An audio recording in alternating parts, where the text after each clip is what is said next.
Hello and welcome to the show. My name is Apingo. I'm that Chinese history guy.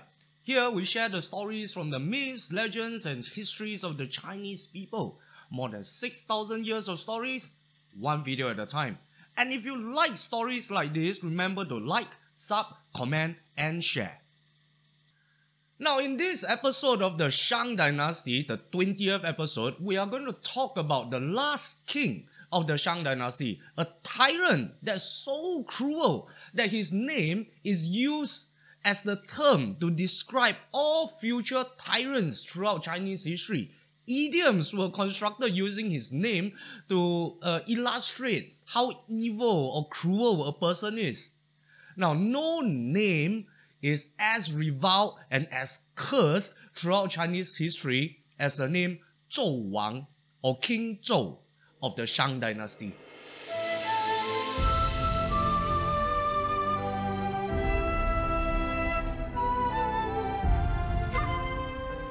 Now, in the previous episode, we discussed how a series of bad decisions, albeit made with the best intentions, accumulated and compounded the problems the Shang Dynasty was facing, and it finally led to this final straw that would break the camel's back.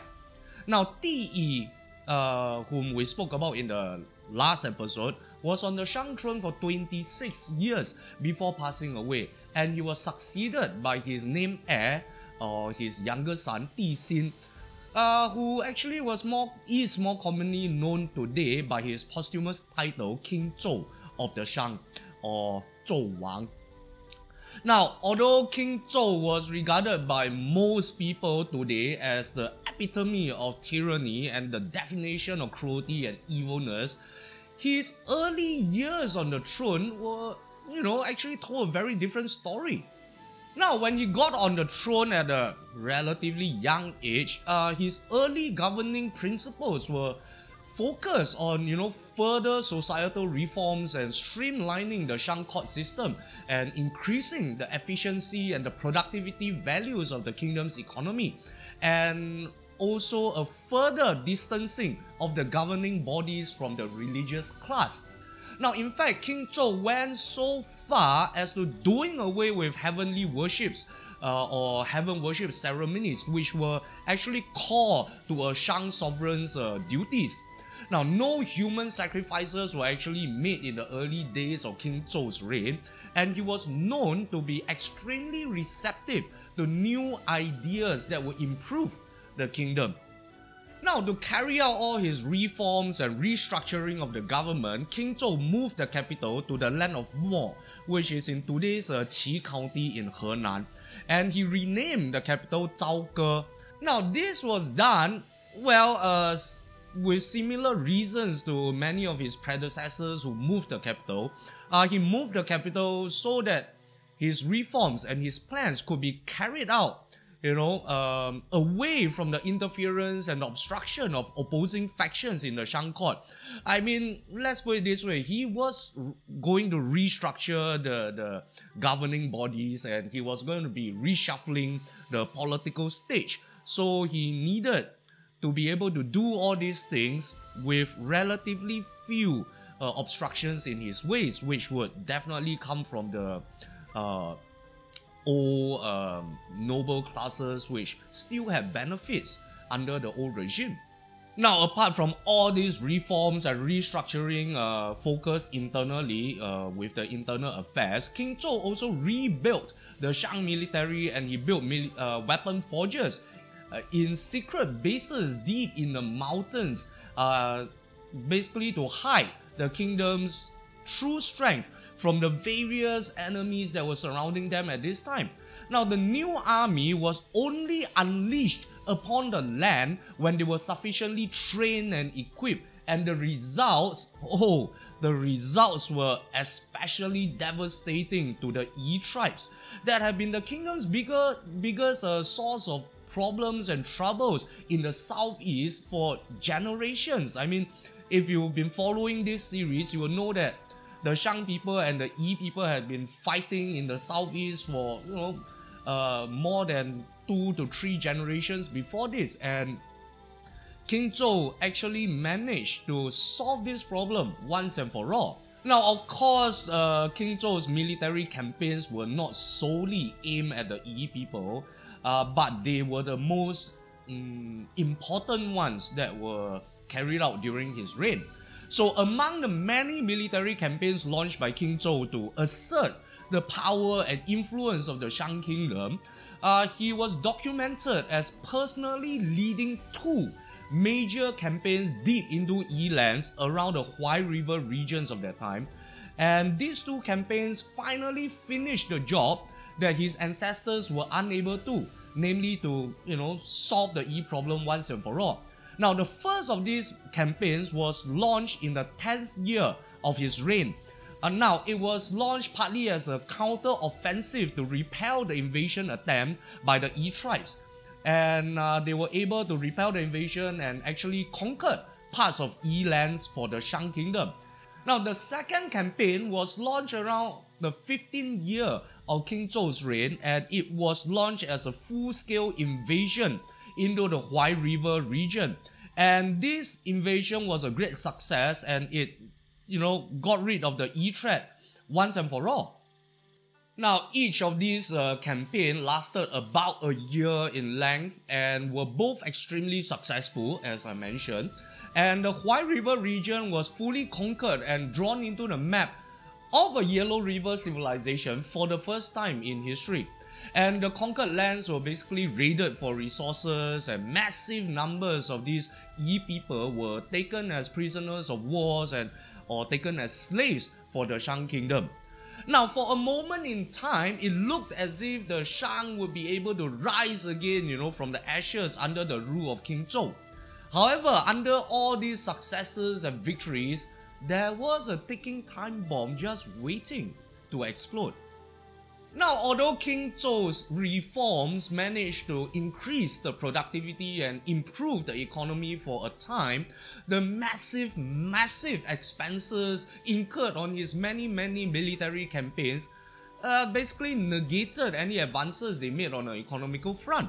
Now, the situation on the ground was actually the people were working more and more, and they were producing more and more, but they were actually getting less in return due to the heavy taxes and manpower conscriptions laid on their shoulders to fund the wars and to fund the invasions and to fund the conquest.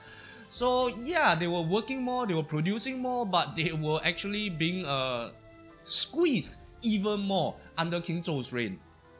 Now, although we can argue that the newly conquered lands hastened the spread of culture and development and civilization into the southeast region of what we now know as the Chinese mainland, these new lands were not actually effectively managed, and they were seen as little more than unimportant territory to be plundered for resources instead of new lands to be cultivated and properly administered for long-term returns.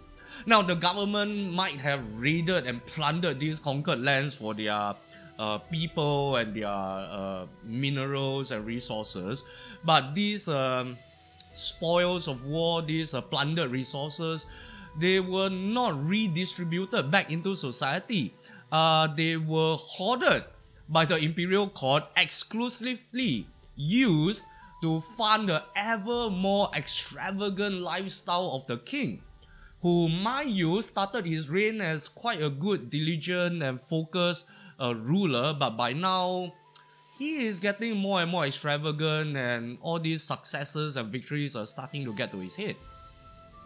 So the illusion of all this success and his ever victorious conquest, all of this started, to get into King Zhou's head, and it,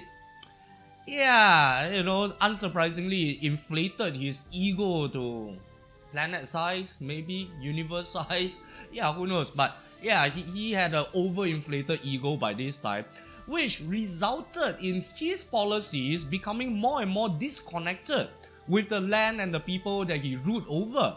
Now, he started to think of himself as a god among men, and he refused the advice of his counselors and took every chance to show off his accomplishments and his successes, and his arrogance led him to disregard the people around him, and he even started feeling that his uncle, the Lord Pikan, who, as we mentioned in the previous episode, Pikan was the one that argued to put him on the throne in the first place. And by this time, King Zhou was so arrogant that he started to feel that Pikan was a nuisance and was a hindrance to his success. Now, I mean, we would not call him a tyrant or even a fatuous ruler if he stopped that. You know, most probably he's just arrogant and he's just had too high a view of himself. But in the second half of his reign, King Zhou started to indulge in huge, massive vanity projects, you know, building extravagant palaces and private gardens that were actually funded by all the harsh taxes and the forcefully conscripted manpower from amongst the people. Now, to display his wealth and to fully enjoy an indulgent and extravagant lifestyle with his queen, Daji, who, by the way, is actually a name that's cursed throughout Chinese history as a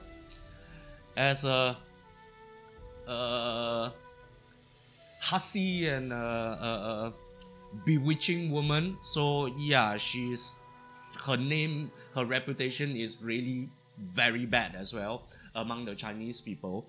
So yeah, to display his wealth and to enjoy an indulgent life with Daji, who was his queen, King Zhou ordered the construction of this giant palace known as the Lutai Palace. And this palace complex would actually have a 1.5 kilometer perimeter around it, and it would rise up about 1,000 feet into the sky, you know, constructed with only the most extravagant and rich materials available at that time. I mean, mind you, this was about 1000 BC or 1100 BC. To build a palace complex that huge and rising that high up is a great drain on the state coffers and a great burden on the people and the builders and the conscripted manpower. So yeah, and not only that, at the same time, a royal garden will be constructed at this place called Shaqiu, which is in today's Pingxiang in Hebei. Now, although we call it a garden, it was actually more like a private royal zoo filled with all manners of, you know, rare and exotic creatures captured from all over the land. And the entire area, this whole garden area or zoo area, featured large observation decks and rich pavilions and even palaces that were tiled with precious jades and jadeites. So yeah, that's how far this fella went, you know, while his people and his land, his state, his kingdom was suffering and, you know, dying from hunger. He was spending all this money building these vanity projects. And yeah, he is totally out of touch with the people by this time, man. Now back to the Lutai Palace. How do I put this, you know, I was just saying the people are dying of hunger and, you know, the land was really in bad shape by this time. But within the walls of the Lutai Palace complex, giant granaries and vaults were constructed to store the grains and the treasures that had been plundered from the people. So while the people were dying of hunger out there, there was this giant granary within the palace walls that was filled to the brim with food, you know, with grain, and there was vaults filled with gold and treasures and all kinds of precious stones and artifacts. And a deep pool was dug up in the central courtyard or in the central garden within the palace, and lined on every side, you know, the bottoms, the sides, it was lined on every side with highly polished pebbles and cobblestones. And then the king ordered the best wines in the land be poured into the pool.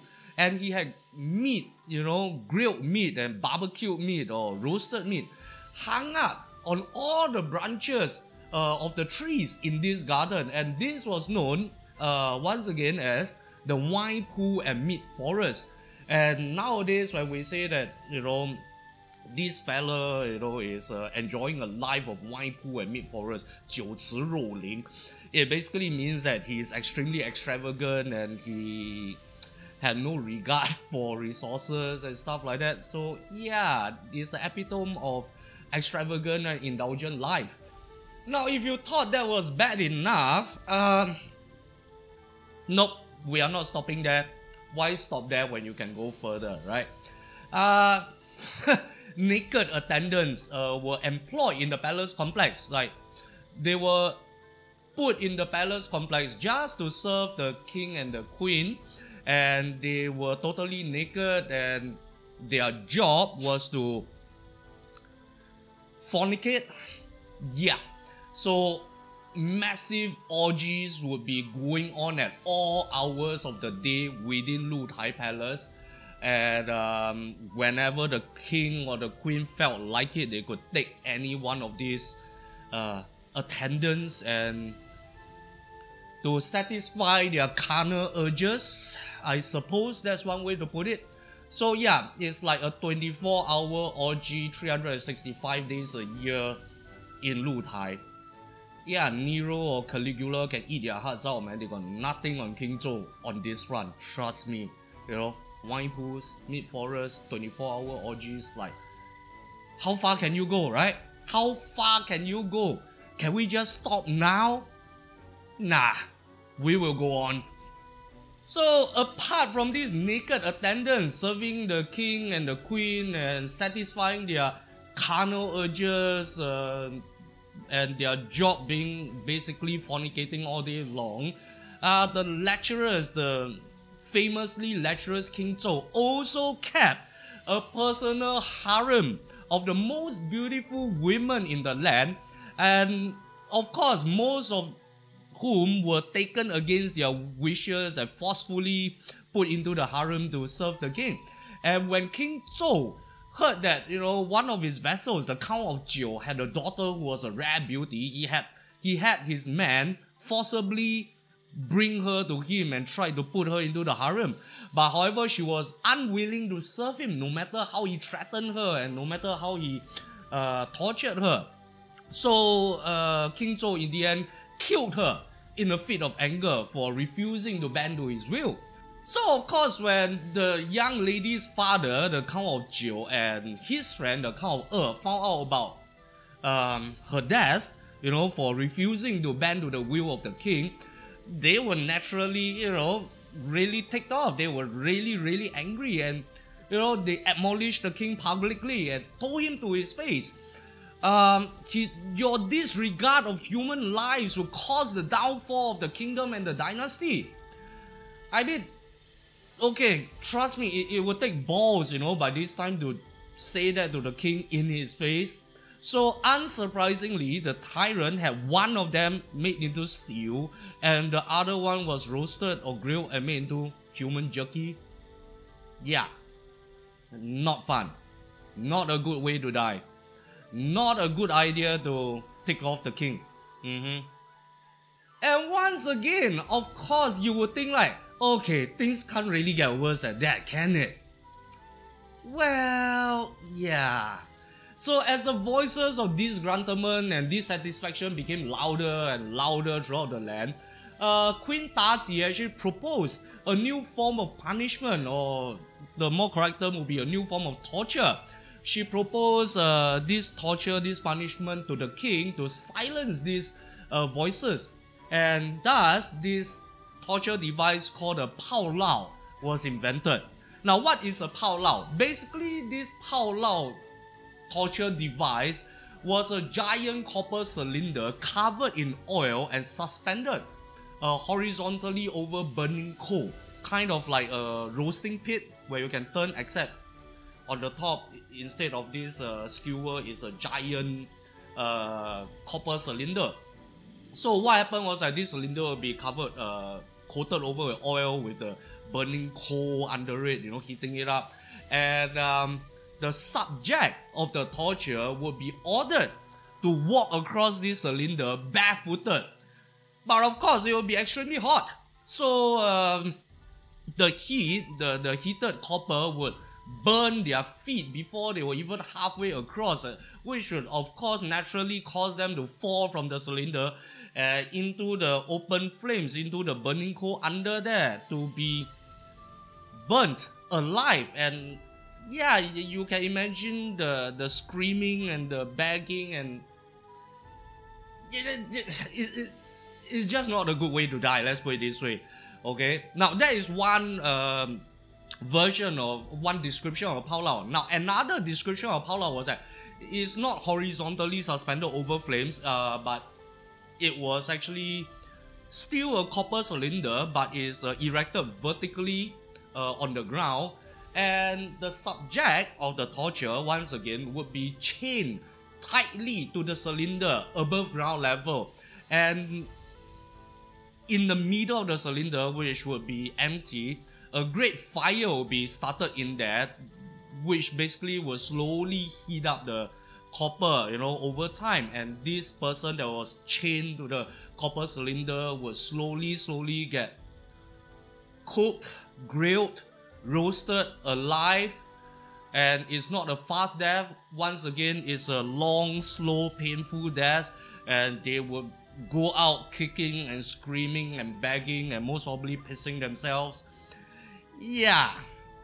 And the thing is,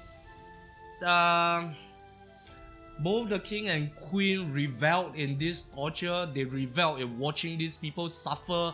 They reveled and they enjoyed hearing their screams and their begs for mercy. Now, it was said that both King Zhou and Queen Daji would clap and laugh heartily as they killed their opponents, as a form of mealtime entertainment. So they will have a banquet, they will have a feast, and they will set up this device in the center of the courtyard, and they will watch these people die as part of their mealtime entertainment. Yeah. But of course, we know if you watch the same TV show night after night, you kind of get bored with it after a while. So to add variety to their choices of entertainment, King Zhou himself came up with another device or another form of torture. He dug up this deep pit and he kept various kinds of venomous snakes, scorpions, and other exotic venomous creatures in this pit. And any person who displeased them, who said a word against them, who do not agree with them, they would be thrown into the pit to be bitten and poisoned by these venomous creatures within, while they look on in glee, happily, and observe how different venoms killed different people differently over time. And yeah, that was just, those two were just the main cruelties that King Zhou was involved in. There were many other instances of cruelty attributed to him, like how he ordered a pregnant woman be cut open alive so he could observe the baby she was carrying, or how he ordered a farmer's feet be cut off, amputated, to find out why he could, walk barefoot across a stream in winter. So yeah, these were just some of the atrocities that King Zhou was up to.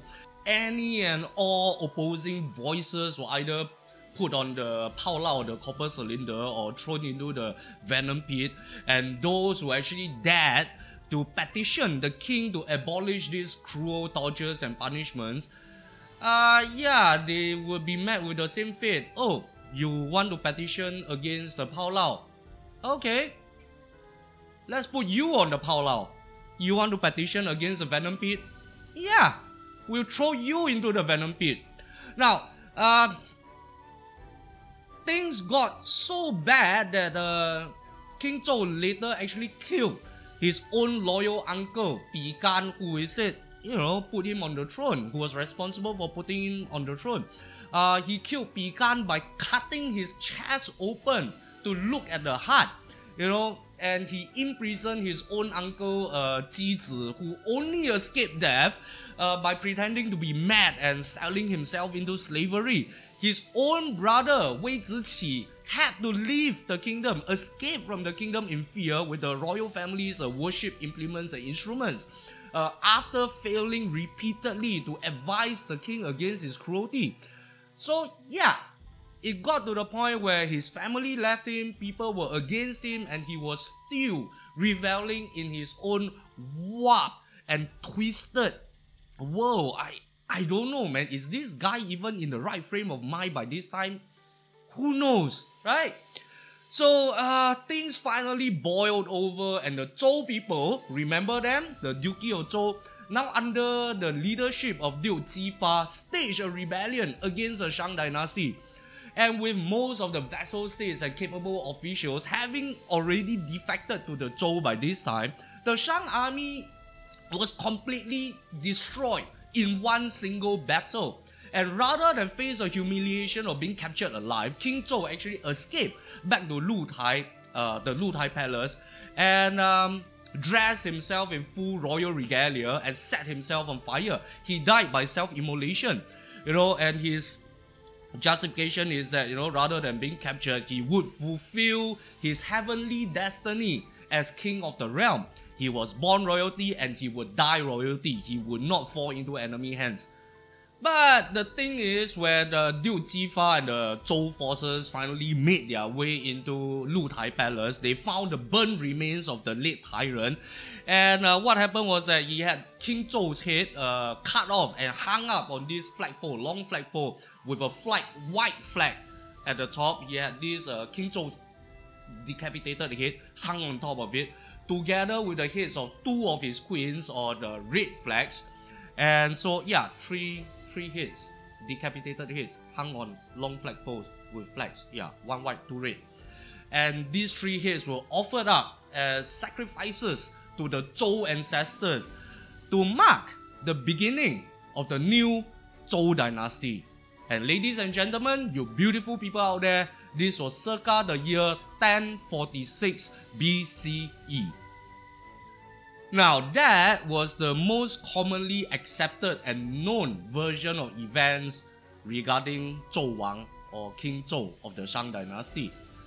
However, is this commonly accepted story or this commonly accepted series of events, are these what really happened? Or are facts actually much different from what we know and what we have heard so far? Well, I'll definitely be making another episode towards the end of the series, which is another few more episodes now. There will be another episode about Zhou Wang or King Zhou, which tells a very different story about the man and his reign.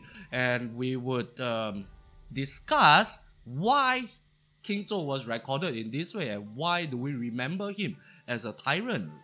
And in the meantime, hope you enjoyed this story. The best way you can support this channel and this little project is through Patreon. You can sign up to be a patron of the channel through the link available in the description box. Yeah, so I hope you enjoyed this, and I guess that's it for today, and I will see you, all you beautiful people out there, in the next episode.